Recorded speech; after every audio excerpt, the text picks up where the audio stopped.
बिस्मिल्लाहिर्रहमानिर्रहीम। अस्सलाम वालेकुम स्टूडेंट्स, मेरा नाम इमरान अहमद है और मैं आपका कंप्यूटर साइंस का टीचर हूँ। स्टूडेंट्स, आज का जो हमारा लेक्चर है, बेसिकली प्रीवियस लेक्चर अगर आपको याद हो तो उसके अंदर हम देखा था, कुछ रिवीजन की थी हमने शॉर्ट क्वेश्चंस की। मीन हमारा चैप्टर नंबर 5 है बुक का, उसके अंदर जो भी क्वेश्चन थे, जो भी टॉपिक्स थे, उससे रिलेटेड जो क्वेश्चन थे उसके बारे में हमने बात की थी।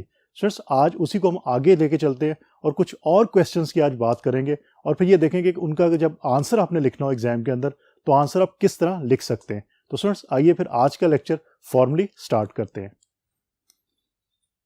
स्टूडेंट्स, ये आपका चैप्टर नंबर 5 है और इसका नाम है कंप्यूटर आर्किटेक्चर। हमने इसकी एक्सरसाइजेस को स्टार्ट किया था लास्ट लेक्चर से, अगर आपको याद हो, और उसमें हमने किया था रिवीजन ऑफ शॉर्ट क्वेश्चन 1। आज है revision of short question 2। Students, basic जो आइडियाज का ये है कि शॉर्ट क्वेश्चन आपके एग्जाम्स के अंदर क्वेश्चन आते हैं, उन क्वेश्चंस का आंसर आपने कैसे लिखना है, बेसिकली वो टेक्निक, वो तरीका मैं आपको बताऊंगा। बाकी आंसर आपको पता है कि तमाम टॉपिक्स के आंसर याद करना इट्स ऑलमोस्ट इम्पॉसिबल, क्योंकि आपकी बुक के अंदर 10 चैप्टर मौजूद हैं और 10 चैप्टर में तमाम जो आपके टॉपिक्स हैं, सबके क्वेश्चन, सबके आंसर्स को याद करना ये इम्पॉसिबल चीज़ है। तो आप कॉन्सेप्ट अगर क्लियर करते हैं, आपको एक चीज़ का कॉन्सेप्ट होता है, तो आप आंसर खुद से लिख सकते हैं। तो वही टेक्निक मैं आज आपको बताऊंगा कि अगर आपके पास शॉर्ट क्वेश्चन आते हैं, कोई क्वेश्चन आता है, तो आपने उसका आंसर कैसे लिखना है। तो स्टूडेंट्स, जिस तरह पहला क्वेश्चन है हमारे पास, व्हाट आर इंटरप्ट्स। स्टूडेंट्स, सबसे पहले तो आप ये देखिए कि जो भी क्वेश्चन है यहाँ पे, तो क्योंकि हमारा चैप्टर नंबर 5 से रिलेटेड ही सारे क्वेश्चंस हैं, लेकिन आपके एग्जाम के अंदर अब जब शॉर्ट क्वेश्चंस आएंगे तो वो जरूरी नहीं कि सिर्फ चैप्टर नंबर 5 से हो, वो चैप्टर 1 से भी हो सकते हैं, 2 से, 3 से, 4 से, 5, 6, 7, किसी भी चैप्टर में से हो सकते हैं। तो वहां पे आपने सबसे पहले क्वेश्चन को देखते हुए एरिया आइडेंटिफाई करना है कि किस एरिया से ये क्वेश्चन लिया गया। यहाँ पे तो आप इजीली अंडरस्टैंड कर सकते हैं कि ये कंप्यूटर आर्किटेक्चर का जो एरिया है, या कंप्यूटर आर्किटेक्चर का जो चैप्टर है, ये वहां से लिया गया क्वेश्चन। लेकिन अगर यही क्वेश्चन आपके एग्जाम के अंदर आए तो फिर आपने सबसे पहले एरिया आइडेंटिफाई करना है और यहाँ चैप्टर आइडेंटिफाई करना है कि किस चैप्टर से या किस एरिया से ये क्वेश्चन लिया गया है। क्योंकि जब आप एरिया आइडेंटिफाई कर लेते हैं तो फिर आपको आंसर लिखना जो आसान हो जाएगा, क्योंकि कुछ स्पेसिफिक कीवर्ड्स होते हैं, अगर आपको वो याद हो तो आप उससे जो है कंप्लीट आप सेंटेंस लिख सकते हैं और आपका आंसर बिल्कुल सही होगा। So what are interrupts? Interrupts are signals generated by IO devices. Simple इसकी डेफिनेशन ये है, इसके अंदर सबसे पहली चीज सिग्नल्स हैं। कौन जनरेट करता है signals? IO devices. IO devices mean input और आउटपुट डिवाइसेस। तो इंटरप्ट्स आपके बेसिकली सिग्नल्स होते हैं जो जनरेट कौन करता है? IO device. अब बात करते हैं वो क्यों जनरेट करता है। These signals inform the CPU to complete the specific event immediately. अब फ्रेंड्स, इंटरप्ट का बेसिक कॉन्सेप्ट क्या है? अगर आपको बेसिक कॉन्सेप्ट इसका जहन में आपके है तो आप इजीली आंसर भी लिख सकते हैं। सिंपल एक मैं एग्जांपल देता हूं। आपके कंप्यूटर के ऊपर कोई भी अगर प्रोसेस चल रहा है, फॉर एग्जांपल आपने अगर कोई मूवी रन की हुई है या कोई म्यूजिक रन हो रहा है, उसके साथ आप क्या करते हैं, आप माउस से किसी भी फाइल या फोल्डर को क्लिक करते हैं और ओपन करना चाहते हैं। तो होता ये है कि आपके जो ऑलरेडी प्रोसेसेस चल रहे हैं, सीपीयू उन प्रोसेसेस को परफॉर्म कर रहा है, लेकिन जैसे ही आपने माउस क्लिक किया है तो क्या होगा? माउस आपको पता है आपकी इनपुट डिवाइस है, तो माउस एक इंटरप्ट जनरेट होगा माउस की तरफ से, वो इंटरप्ट सीपीयू के पास जाएगा और सीपीयू क्या करेगा? सीपीयू बाकी प्रोसेसेस को इमीडिएटली स्टॉप करके आपके जो माउस ने काम कहा है वो काम पहले परफॉर्म करेगा। मीन आपके फोल्डर को जो पहले जो ओपन करेगा, आपने जो भी क्लिक किया है माउस के साथ, उस क्लिक का जो रिस्पॉन्स आएगा वो पहले आएगा एज कम्पेयर टू जो बाकी प्रोसेस चल रहे थे। तो इसी तरह इंटरप्ट्स बेसिकली यही होते हैं कि आपकी इनपुट जो आउटपुट डिवाइसेस सीपीयू को ये बताती हैं कि जो हमने इंस्ट्रक्शन दी है वो इंस्ट्रक्शन पहले परफॉर्म करो, बाकी इंस्ट्रक्शंस को जो है वो वेटिंग में रखो। तो इंटरप्ट्स आपके बेसिकली इसी तरह काम होते हैं। और स्टूडेंट, इसका सिंपल जो एवरीडे लाइफ के अंदर भी आप कि दो पर्सन आपस में बात कर रहे हैं तो एक थर्ड पर्सन जो है वो अपनी कोई ना कोई बात दरमियान में कर देता है, आप उसको ये कहते हैं मुझे इंटरप्ट ना करो। तो बेसिकली इंटरप्ट्स का यही कॉन्सेप्ट आपके कंप्यूटर के अंदर भी यूज होता है कि सीपीयू किसी प्रोसेस को ऑलरेडी एग्जीक्यूट कर रहा है, लेकिन इमीडिएटली क्या होगा कि आपकी इनपुट या आउटपुट डिवाइस कोई ऐसा प्रोसेस सेंड कर देगी या कोई ऐसी इंस्ट्रक्शन सेंड कर देगी सीपीयू को जिसको इमीडिएटली और या प्रायोरिटी बेसिस के ऊपर एग्जीक्यूट होना है। तो सीपीयू क्या करेगा? जिस इंस्ट्रक्शन को वो ऑलरेडी एग्जीक्यूट कर रहा है उस इंस्ट्रक्शन को स्टॉप कर देगा और जो आपकी इनपुट आउटपुट डिवाइस ने इंस्ट्रक्शन दी है उसको पहले एग्जीक्यूट करेगा। तो बेसिकली ये इंटरप्ट्स की एग्जांपल है और ये इंटरप्ट्स की डेफिनेशन है।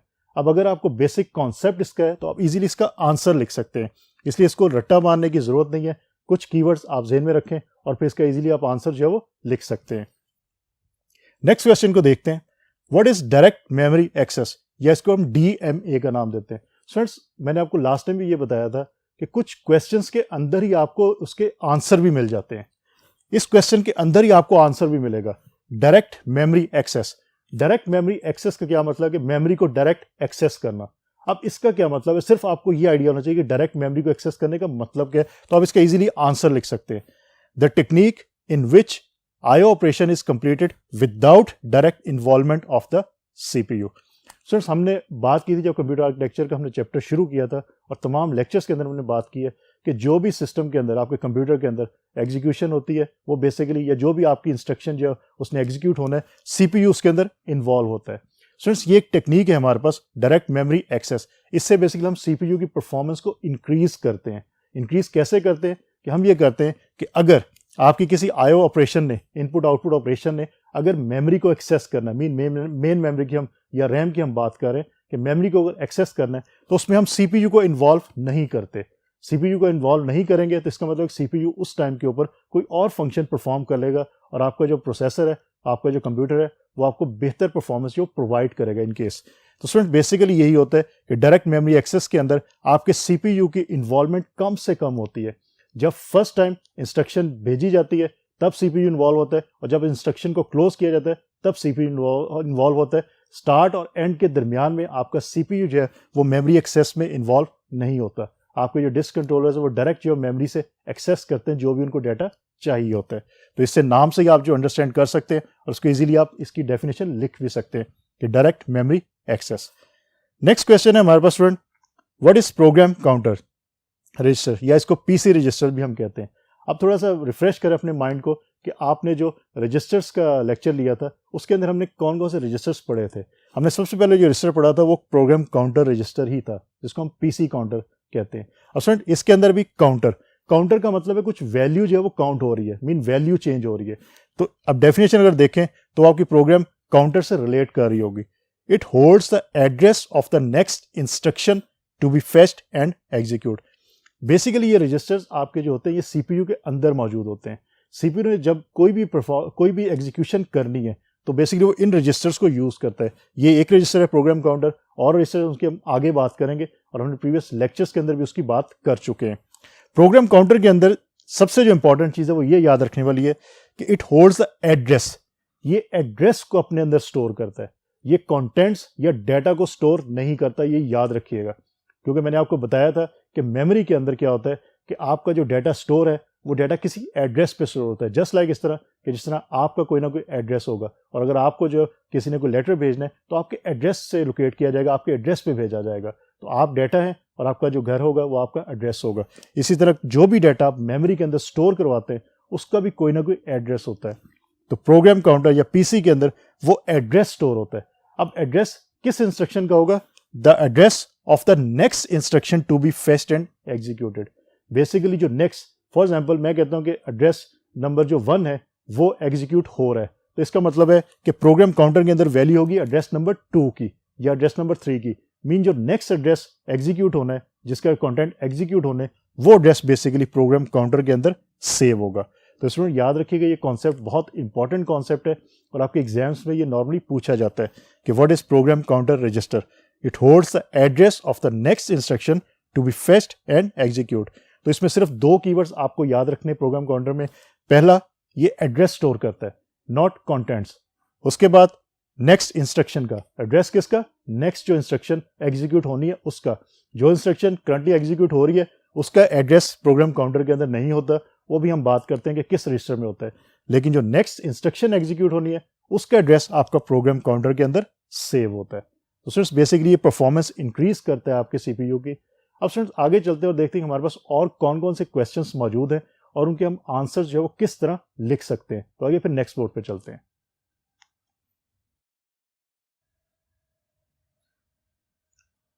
तो स्टूडेंट्स हमारा जो नेक्स्ट क्वेश्चन है that is what is the function of instruction register. अभी हमने प्रोग्राम काउंटर रजिस्टर की हमने बात की, अब हम बात करेंगे IR रजिस्टर, जिसको हम इंस्ट्रक्शन रजिस्टर भी कहते हैं।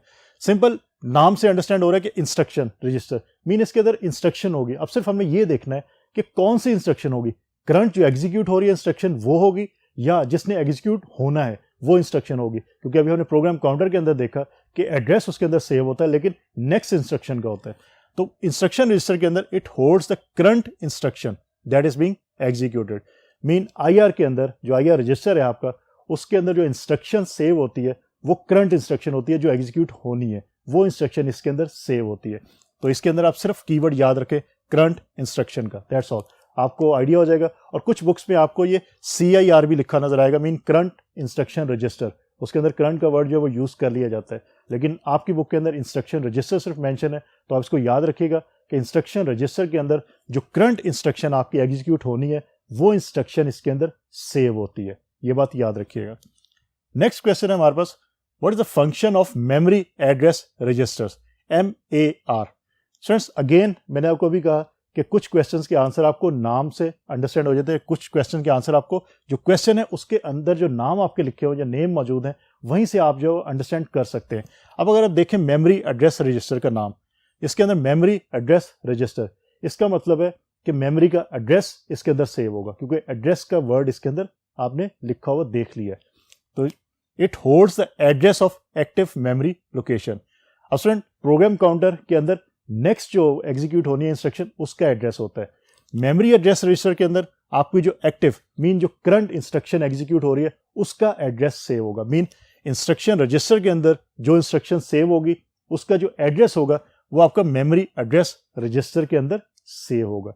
स्टूडेंट ये कॉन्सेप्ट बहुत ईजी है, बहुत सिंपल है, लेकिन आपको 1 से 2 दफा इसको जरा अच्छी तरह बैठ के पूरा इस पे एम्फेसाइज करके समझना पड़ेगा, फिर आपको इजीली समझ आ जाएगा और कभी आपको ये भूलेगा नहीं। क्योंकि आपको मैं बार बार बता रहा हूँ कि आपके जो नाम है, इनके नाम है रजिस्टर्स के, इन नामों से ही आप अंडरस्टैंड कर सकते हैं कि इनके अंदर क्या इंफॉर्मेशन मौजूद होगी। मेजर जो प्रॉब्लम है वो सिर्फ ये कन्फ्यूजन होती है स्टूडेंट्स को कि एड्रेस सेव होगा या कॉन्टेंट सेव होंगे। तो ये चीज़ आप ध्यान में रखिएगा कि एड्रेस किसके अंदर सेव होना है, कॉन्टेंट्स किसके अंदर सेव होने, और उसके बाद ये होता है कि जो इंस्ट्रक्शन है वो नेक्स्ट इंस्ट्रक्शन सेव होगी या करंट जो एग्जीक्यूट होनी है वो सेव होगी। तो ये बात आप याद रखिएगा। अब नेक्स्ट क्वेश्चन की तरफ चलते हैं। What is the function of memory buffer register, MBR। इसको मेमोरी डेटा रजिस्टर का नाम भी देते हैं और मेमोरी बफर रजिस्टर का नाम भी देते हैं। आपकी बुक में मेमोरी बफर रजिस्टर के नाम से लिखा हुआ है, इसलिए आप इसी तरह इसको याद रखिएगा। अदरवाइज कुछ बुक्स के अंदर आपको जो है मेमोरी डेटा रजिस्टर के नाम से भी ये लिखा हुआ नजर आएगा। ये आपका कंट्रास्ट है बिल्कुल मेमोरी एड्रेस रजिस्टर से, क्योंकि मेमोरी बफर रजिस्टर या मेमोरी डेटा रजिस्टर के अंदर इसका ये मतलब है कि इसके अंदर डेटा स्टोर होता है, मीन एड्रेस स्टोर नहीं होता है।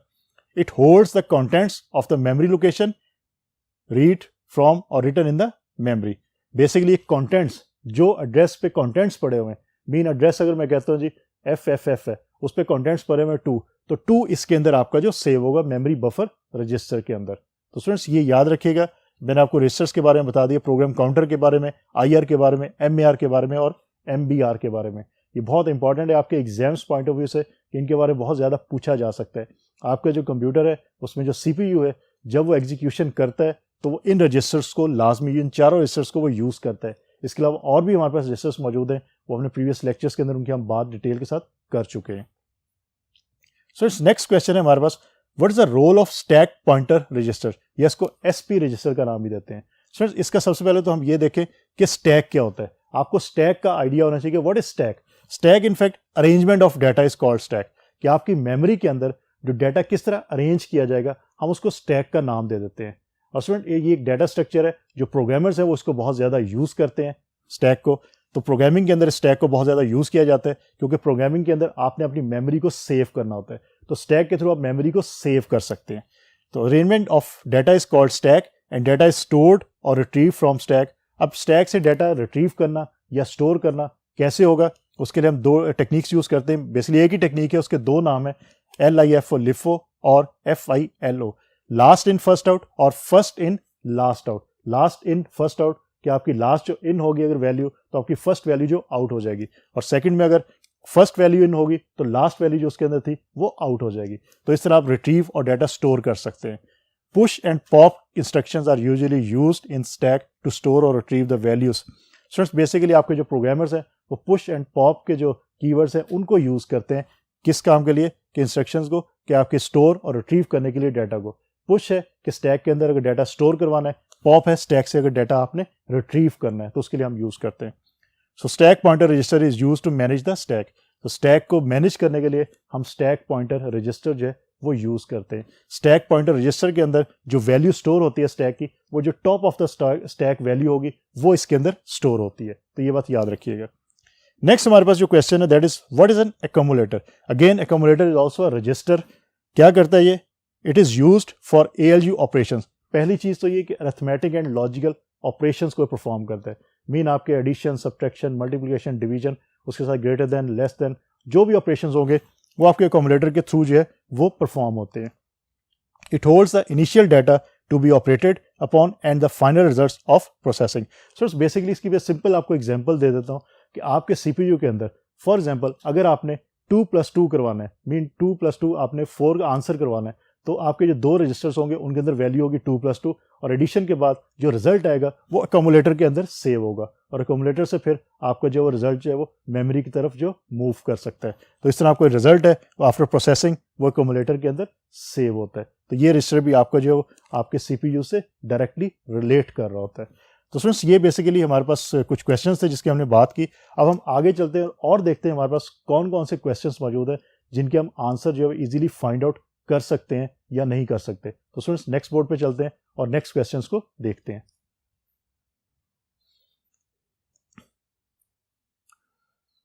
तो स्टूडेंट्स जो हमारे पास नेक्स्ट क्वेश्चन है that is what is an instruction set, जिसको हम IS का नाम भी देते हैं। स्टूडेंट्स ये बहुत इंपॉर्टेंट कॉन्सेप्ट है इंस्ट्रक्शन सेट। पहले मैं इसका आंसर आपको बता देता हूं। Set of all instructions provided by CPU is called instruction set. Students यहाँ पे जो आंसर लिखे आप अपने आंसर खुद भी बना सकते हैं अगर आपको बेसिक कॉन्सेप्ट चीज़ों का है। अगर बेसिक कॉन्सेप्ट है तो आप इजीली आंसर जो खुद से लिख सकते हैं। मैंने यहाँ पे सिर्फ और सिर्फ बेसिक जो आंसर है वो मेंशन किए हैं कि इंस्ट्रक्शन सेट बेसिकली क्या होता है। Set of all instruction provided by CPU is called instruction set. Students basically होता क्या है कि आपको ये पता है कि आपने जब भी कंप्यूटर को यूज़ करना है तो आपको सॉफ्टवेयर्स की ज़रूरत पड़ती है। आप सॉफ्टवेयर्स को यूज़ करते हैं, इसमें आपके पास एप्लीकेशन सॉफ्टवेयर्स भी हैं और सिस्टम सॉफ्टवेयर भी आपके पास मौजूद हैं।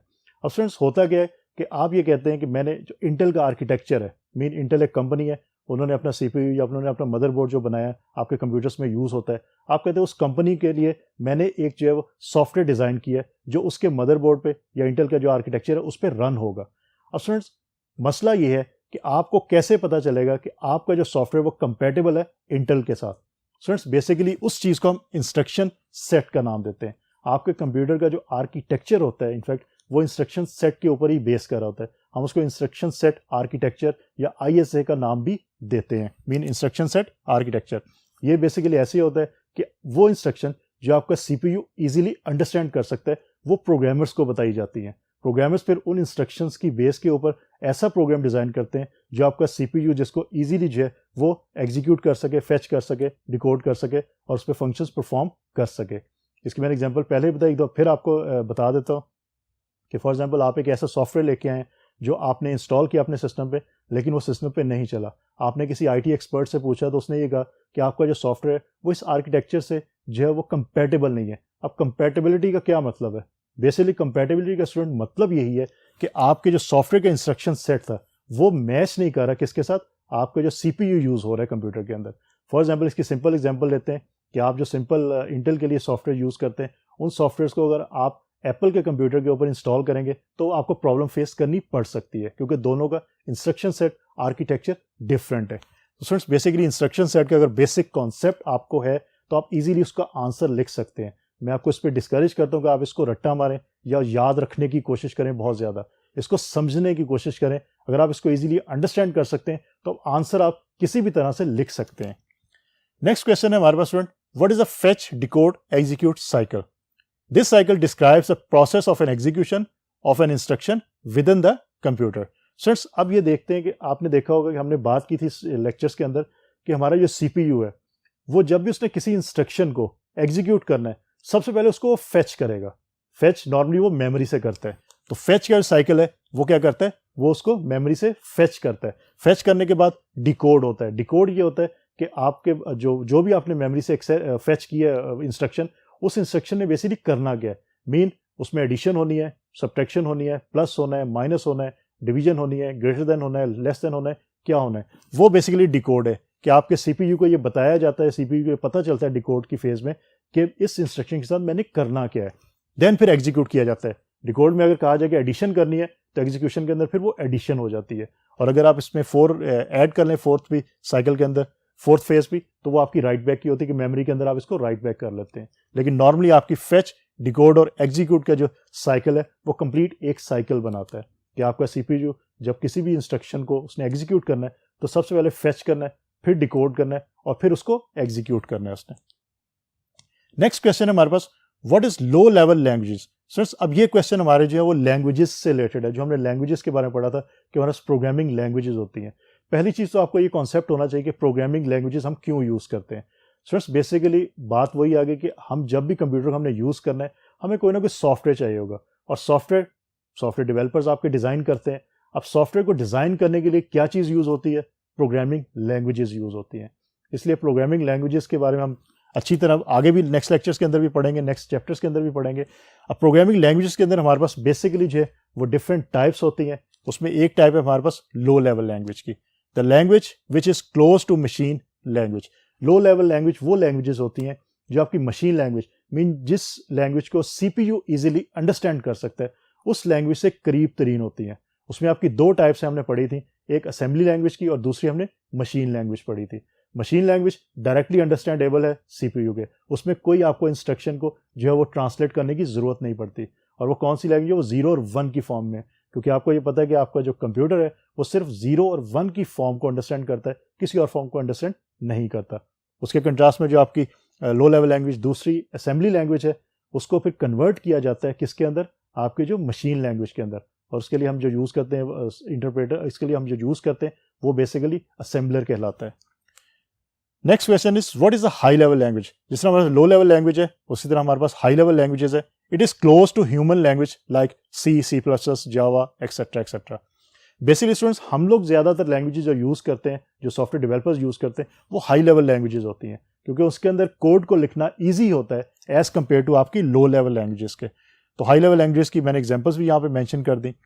Define a compiler, it translate the source code into object code and the whole program is translated at the same time. अब स्टूडेंट्स क्वेश्चन यहाँ पे ये राइज होता है कि हमने लो लेवल लैंग्वेजेस की बात की, हाई लेवल लैंग्वेजेस की बात की, अब कंपाइलर की बात की।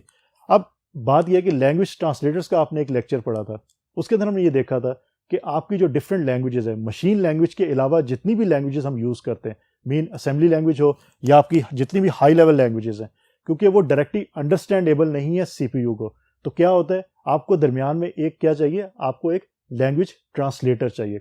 मीन आपने अगर किसी ऐसे बंदे से बात करनी है जो इंग्लिश में बात करता है और आपको इंग्लिश नहीं आती फॉर एग्जांपल, तो क्या होगा, आप एक ट्रांसलेटर यूज़ करेंगे। वो ट्रांसलेटर क्या करेगा, आप उर्दू में बात करेंगे, उसको वो ट्रांसलेट करेगा इंग्लिश में, और जो इंग्लिश पर्सन है उसको बताएगा, और इंग्लिश पर्सन जो इंग्लिश में बात करेगा उसको ट्रांसलेट करेगा ट्रांसलेटर, और आपको उर्दू में बताएगा। इसी तरह आपके जो कंप्यूटर के अंदर भी जब लैंग्वेजेस को आप यूज़ करते हैं, असेंबली लैंग्वेज या उसके साथ साथ आपकी जो हाई लेवल लैंग्वेजेस है, जब आप इनको यूज़ करते हैं तो आपको एक लैंग्वेज ट्रांसलेटर की ज़रूरत पड़ती है, जो क्या करता है, वो ट्रांसलेट करता है सोर्स कोड को किसमें, ऑब्जेक्ट कोड के अंदर। मीन आपकी जो हाई लेवल लैंग्वेज है उसके कोड को कन्वर्ट करेगा किसके अंदर, उस कोड के अंदर जो आपकी मशीन इजीली अंडरस्टैंड कर सकती है। तो बेसिकली नॉर्मली आपके जो कंपाइलर्स हैं वो इसी काम के लिए यूज़ होते हैं। It translate the source code into object code. Compiler और जो नेक्स्ट क्वेश्चन हमारा इंटरप्रेटर, ये दोनों बेसिकली इसी काम के लिए यूज होते हैं। दोनों में सिर्फ एक ही मेजर डिफरेंस है, वो डिफरेंस मैं आपको यहाँ पे बता देता हूँ, उस डिफरेंस को याद रखिएगा। और बाकी डेफिनेशन दोनों की सेम है कि they translate source code into object code. Source code आपका होता है जो हाई लेवल लैंग्वेज का कोड होगा, जो कंपाइल होने से पहले या ट्रांसलेट होने से पहले कोड होगा, और कन्वर्जन के बाद जो कोड होगा, जो आपका मशीन लैंग्वेज कोड होगा, उसको हम ऑब्जेक्ट कोड का नाम देते हैं। So it translates the source code into object code and the whole program is translated at the same time. Compiler के अंदर आपका जो कंप्लीट प्रोग्राम है वो कंप्लीट का कंप्लीट प्रोग्राम सेम टाइम के ऊपर जो कंपाइल हो जाता है या एग्जीक्यूट हो जाता है।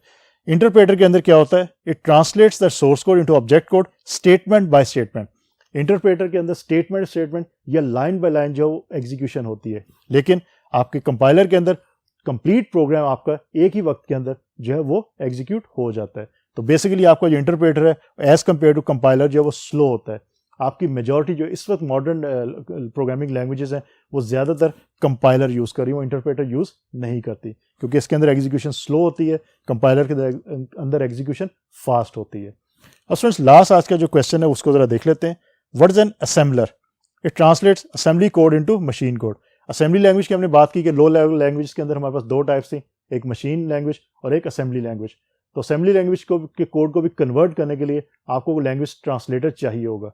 उस लैंग्वेज ट्रांसलेटर को हम कंपाइलर या इंटरप्रेटर नहीं कहते, उसको हम असेंबलर का नाम देते हैं। आप नाम से अंडरस्टैंड कर सकते हैं असेंबलर मीन ये असेंबली लैंग्वेज से रिलेट कर रहा है, तो यहाँ से आप इसीलिए इसको याद रख सकते हैं। तो याद रखिएगा कि असेंबलर असेंबली लैंग्वेज के लिए यूज होता है, काम ये वही करता है जो कंपाइलर और इंटरप्रेटर कर रहे हैं, लेकिन ये असेंबली लैंग्वेज के लिए यूज होता है।